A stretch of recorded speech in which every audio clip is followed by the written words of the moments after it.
Amis internautes, n'oubliez pas de liker, de vous abonner et de cliquer sur la note de notification pour ne rien rater.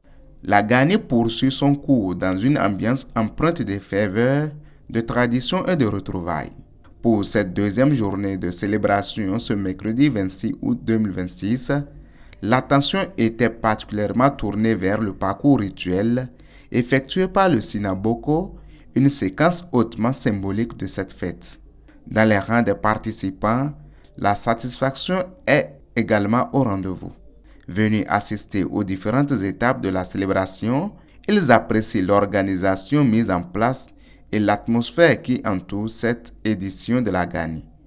Pour beaucoup, bien plus qu'un simple rendez-vous culturel, elle constitue un moment de communion, de transmission des traditions et de valorisation de l'identité culturelle.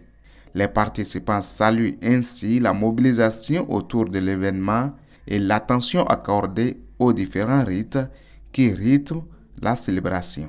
Par rapport aux informations que nous avons eues dans le cadre des préparatifs de l'édition 2026 de la Gani, il y avait effectivement des craintes, des appréhensions, voire même des inquiétudes. Aujourd'hui, à la deuxième journée, parce que la Gani n'est pas terminée, à la deuxième journée, aujourd'hui, personnellement, je suis apaisé. Je suis apaisé en ce sens que l'essentiel a été fait. Puisque la Gani, c'est le culturel, c'est le cultuel. Et de façon générale, le cultuel est sauvegardé. Et c'est ça qui confirme que c'est une démarche de redynamisation. C'est une réforme, et comme toute réforme, avant sa mise en œuvre, il y a des réticences, il y a des allergies, il y a des craintes, il y a des inquiétudes. Donc à l'heure actuelle, on peut se rassurer et rassurer ceux qui n'ont pas pu faire le déplacement. Et que l'héritage est préservé et il sera toujours préservé. C'est vraiment ma première fois à la Gani et je peux vous dire que c'est vraiment avec un sentiment de fierté que je me retrouve assis, alors à regarder, à contempler. Je me retrouve à constater que le Bénin est vraiment riche culturellement, que ce soit au sud ou au nord aujourd'hui.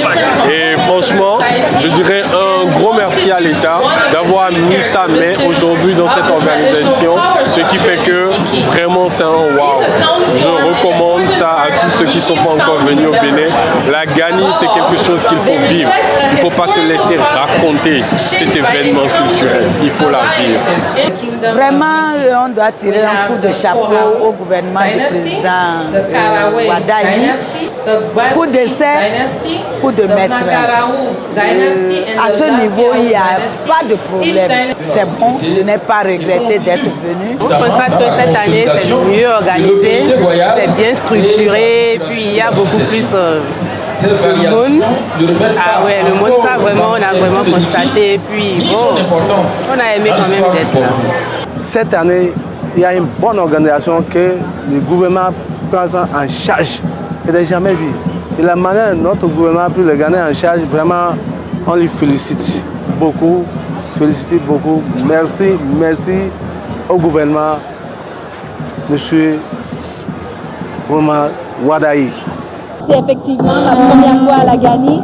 Ça me donne une grande impression de culture et de cohésion. Je pense que la Gani est vraiment le reflet qui témoigne que la tradition, la culture, aussi les autorités traditionnelles sont vraiment des repères pour les communautés du Nord et que c'est un grand élément de festivité et aussi de cohésion qui est très important pour le développement. Donc je repars avec une très belle impression et je suis très heureuse d'avoir pu y participer.